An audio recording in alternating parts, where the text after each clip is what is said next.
कि अभी जो है बचाव कार्य चल रहा है। मैं मेरे कैमरामैन संदेश को दिखाना बोलूंगा कि आपको दिखाया। देखिए, 3 बड़ी क्रेनें फायर ब्रिगेड की यहाँ पर लगी हुई है। तीनों कंपार्टमेंट की जो विंडो जो है उसे तोड़ दिया गया है और उसके चलते जो हर मुमकिन प्रयास किया जाना है वो किया जा रहा है। और आपको ये चीज समझनी होगी, लगातार अनाउंसमेंट किया जा रहा है। यहाँ पर यह अनाउंसमेंट किया जा रहा है कि जो यात्री अंदर है वो पैनिक ना हो। हर मुमकिन सुविधा और हर मुमकिन इक्विपमेंट फायर ब्रिगेड यहाँ पहुंचा दिया गया है और आपको जल्द से जल्द रेस्क्यू कर लिया जाएगा। खास करके जिस तरीके से हमें एक आई विटनेस जो थे, जो अंदर से दूसरे नंबर पर बाहर आ सके, उन्होंने जो हमको बताया है वो साफ तौर पर, देखिए आप सामने देख सकते हैं रेस्क्यू। अभी ये जो कोशिश करेंगे इनसे बात करने की, आप देख रहे हैं कि और एक पैसेंजर को सेफली निकाला गया है। जाहिर तौर पर रेड अलर्ट आज है मुंबई में। और एक अहम बात अगर समझना चाहते हैं तो जो यात्री था वो हमको बता रहा था कि किस तरीके से सेंट्रल लाइन मुंबई, जो मुंबई की सेंट्रल लाइन मुंबई लोकल जो ठप हो गई है, उसके चलते हर रोज के दरमियान आज काफी ज्यादा भीड़ थी मोनोरेल में, क्योंकि मुंबई की लाइफलाइन बंद होने के कारण यहाँ पर लोग इस पर यात्रा करने के लिए ज्यादा की भीड़ में उमड़े हैं। और ऐसे में आप देख सकते हो, अगर मैं दिखाना चाहूँ, अभी भी लोग वहां पर फंसे हुए हैं। लोग लाइन लगाकर खड़े हैं। वो जो दरवाजा तोड़ा गया है वहां पर आप सीधे तौर से देख सकते हैं कि अभी भी अंदर दिखाते नहीं बोलकर भी जो यात्री ने हमसे बात की उसने साफ तौर पे कहा कि लगभग 100 लोग फंसे हो सकते हैं। और हर तरीके का प्रयास यहाँ पर जो लोकल एडमिनिस्ट्रेशन है, बीएमसी, फायर ब्रिगेड, एम्बुलेंस, सब चीज यहाँ पर मौजूद है। और खास करके बार बार यही कहा जा रहा है कि पैनिक ना हो, सबको निकाला जाएगा और सही तरीके से निकाला जाएगा। और नजदीकी अस्पताल में अगर कोई तकलीफ हुई तो भर्ती भी किया जाएगा। एम्बुलेंस की भी सुविधा यहाँ पर कर ली गई। लगातार हम आपको लेटेस्ट और लाइव तस्वीरें दिखा रहे हैं यहाँ पर रेस्क्यू की। देखिए, फिर एक बार क्रेन ऊपर जा रही है, एक एक करके यात्रियों को निकालेगी। और ऐसे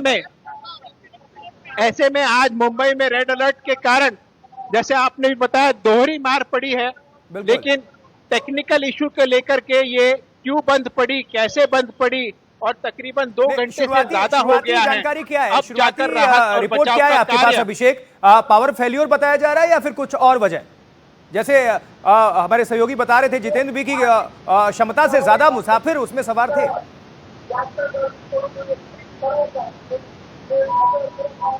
मैं आपका सवाल नहीं सुन पाया हूं। पावर फेल्योर ही वजह बताई जा रही है, शुरुआती जो अधिकारी बता पा रहे होंगे या आपके सोर्सेज बता पा रहे होंगे, या दूसरी वजह है? नहीं, देखिए पहली बात तो जिस तरीके से आज सुबह से ही मुंबई में बारिश ने कहर मचाया है, उसको लेकर के कहीं ना कहीं टेक्निकल फॉल्ट बताया जा रहा है। और मुंबई में मोनो रेल कहे या मेट्रो रेल कहे, जिस तरीके का उनकी बनावट होती है, अंदर एसी के जरिए सफोकेशन ना हो उसकी सुविधा की जाती है। ऐसे में जब टेक्निकल इशू से पूरी तरह मोनो रेल ठप पड़ गई, आप समझ सकते हैं कि अंदर यात्री दम घुटने से कितने परेशान होंगे।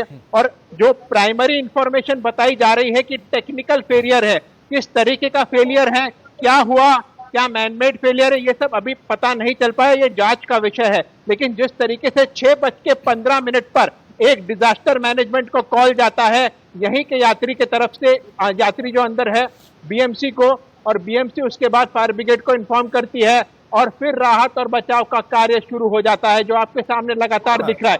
एक एक करके सावधानी से यात्रियों को निकाला जा रहा है।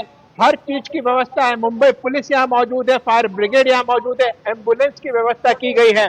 और कहीं ना कहीं अगर कोई यात्री के साथ मतलब स्वास्थ्य से लेकर कोई तकलीफ आती है तो तुरंत एम्बुलेंस से नजदीकी अस्पताल में भी पूरी व्यवस्था की गई है। डॉक्टरों की टीम भी यहाँ पर मौजूद है। हर मुमकिन प्रयास यहाँ पर किया जा रहा है। और जिस तरीके से सुबह से हम यहाँ पर रिपोर्ट कर रहे हैं, जो हाल आज मुंबई का हुआ है, रेड अलर्ट के चलते पूरी मुंबई एक तरीके से समुद्र में समा गई थी। उसके बाद लोग अपने घर जाने के विकल्प ढूंढ रहे थे। ऐसे में लोगों को जब मोनोरेल का विकल्प पड़ा तब समझ में आता है कि उसमें ज्यादा भीड़ हो गई। अब क्या ज्यादा वेट के कारण ये हुआ है, ये तमाम चीजें इन्वेस्टिगेशन में सामने आएगी। लेकिन प्राथमिकता प्रशासन की यही है कि एक भी यात्री हताहत ना हो और साफ सुरक्षित तौर पर उन्हें रेस्क्यू किया जाए और अपने घर तक पहुंचाया जाए। तो सीधी तस्वीरें आप देख रहे हैं, देखिए और एक यात्री को उस सीढ़ी पर बिठाया गया है और धीरे से नीचे लेके आया जाएगा। अगर कोई तकलीफ है उनको श्वास से रिलेटेड तो एम्बुलेंस में बिठाकर तुरंत नजदीकी अस्पताल में भर्ती किया जाएगा। तो ये पूरा आप रेस्क्यू ऑपरेशन लाइव देख पा रहे हैं और यहाँ पर एक नहीं, फायर ब्रिगेड की तीन क्रेनें काम कर रही है लगातार। लैडर जो कहते हैं इसे, हर दरवाजे पर, पहले बोगी के दरवाजे पर, दूसरे कंपार्टमेंट के दरवाजे पर और तीसरे कंपार्टमेंट में, तीनों जगह से रेस्क्यू किया जा रहा है। यहाँ पर देखिए और एक यात्री को सफलतापूर्वक नीचे लाया जा रहा है। तो ये आप लाइव रेस्क्यू ऑपरेशन यहाँ देख पा रहे हैं। सीधे तौर पर एक एक करके मेरे ख्याल से जो आगे की तरफ है वहां पर सीनियर सिटीजन और औरतों को इकट्ठा होने को कहा गया है। बाकी जो नौजवान युवक है उनको पीछे जो सीढ़ी से भी नीचे उतारा जा रहा है। तो एक एक करके इस तरीके से यात्री निकाले जा रहे हैं और जिससे हमने कोशिश की थी बात करने की, वो साफ तौर पर कह रहे थे कि 100 से ज्यादा यात्री इसमें फंसे हो सकते हैं। तो कब तकरीबन आधे घंटे से ज्यादा, 1 घंटे या 1.5 घंटे का समय लगेगा धीरे धीरे एक एक करके यात्रियों को निकालने के लिए। एक तरीके से मुंबई सुबह से ही जो मुंबईकर है वो परेशान है। उसके बाद ये इतना बड़ा हादसा आप साफ तौर पर देख सकते हैं, क्योंकि मोनो रेल जो है वो पूरी तरह टेढ़ी हो चुकी है, टिल्ट हो चुकी है। और ऐसे में क्या टेक्निकल इशू रहा वो समझना होगा, उस पर इन्वेस्टिगेशन की जाएगी और आगे पता चलेगा। लेकिन प्राथमिकता प्रशासन की यही है कि हर एक यात्री जो उस मोनोरेल में है उसे सुरक्षित निकाला जाए और अगर कोई तकलीफ है तो तुरंत एम्बुलेंस में उसे नजदीकी अस्पताल में भर्ती कराया जाए। जी बिल्कुल अभिषेक, बने रहिएगा। फौरन आपके माध्यम से हम ये तस्वीरें देश तक पहुंचा रहे हैं। एनडीटीवी इंडिया के माध्यम से भारत का हर जो दर्शक है, हर जिले, हर राज्य में, चाहे वो मुंबई हो या कहीं से बिहार उठा लीजिए या साउथ, कहीं भी ये हम तस्वीरें पहुंचा पा रहे हैं। लेकिन पैनिक ना करें क्योंकि एक एक करके सबको निकाला जा रहा है। देखिए कई ट्रिपल चुनौती आप कह लीजिए, दोहरी नहीं, क्योंकि बाहर बारिश तो हो रही है, लोकल भी उस तरह से प्रभावित था, वो भी ठप था और अब मोनो रेल की भी बारी है। क्योंकि आप सड़कों पर जब निकले तो ट्रैफिक व्यवस्था चरमराई हुई थी, गाड़ियों के जो पहिए थे उस पर ब्रेक था। और इसी बीच देवेंद्र फडणवीस कह रहे तकनीकी कारण से मोनो रेल फंस गई है। सीएम महाराष्ट्र, उनका ट्वीट आया है, कहते हैं कि तकनीकी कारण से मोनो रेल फंस गई है, टेक्निकल एरर, तकनीकी समस्या, तकनीकी कारण से मोनोरेल फंस गई है। मुख्यमंत्री देवेंद्र फडणवीस, एमएमआरडीए, अग्निशमन, नगर निगम मौके पर मौजूद है, कह रहे हैं। तो मुंबई मोनोरेल के फंसने पर मुख्यमंत्री देवेंद्र फडणवीस ने सोशल मीडिया पर राहत बचाव की जानकारी दी है। उन्होंने लिखा है कि किसी तकनीकी कारण से चेंबूर और भक्ति पार्क के बीच एक मोनोरेल फंस गई है। एमएमआरडीए, अग्निशमन विभाग और नगर निगम जैसी सभी एजेंसियां मौके पर मौजूद हैं, वहां पहुंच गई हैं। सभी यात्रियों की सुरक्षा को सर्वोच्च प्राथमिकता दी जा रही है, इसलिए किसी को भी चिंता या घबराहट की आवश्यकता नहीं है। सभी यात्रियों को सुरक्षित निकाल लिया जाएगा। मैं सभी से शांत रहने का अनुरोध करता हूं। स्टेशनला 5:15ची ट्रेन होती, 20ला आली ती गाडी, नंतर मध्ये बंद पडली।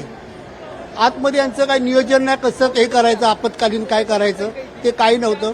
आम्हाला खूप त्रास झाला।